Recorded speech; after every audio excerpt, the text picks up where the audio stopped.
இன்னைக்கு நான் சொல்றேன், நான் கவர்மெண்ட் வேலையில சேர்ந்து காட்டுறேன். ஆனா நாளைக்கே எனக்கு கவர்மெண்ட் வேலை கிடைக்கும். அப்ப நீங்களே எனக்கு போனை போட்டு வண்டி அனுப்பட்டுமா மாப்ள, வீட்டுக்கு வரீங்களான்னு கேட்பீங்க. கேட்க வைக்கிறேன். என்ன ஆனாலும் நான் கவர்மெண்ட் வேலைக்கு போவேன். உங்களோட பெரிய ஆபீசரா வருவேன்.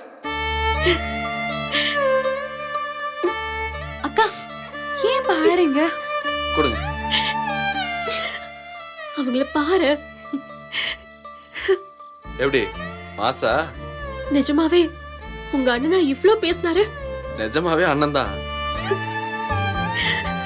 அண்ணி அழுவாதீங்க.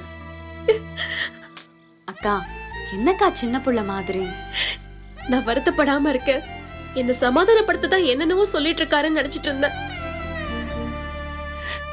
என் வீடு வரைக்கும் போய் சவால் விட்டுருக்காருன்னா நான் நினைச்சு கூட பார்க்கல.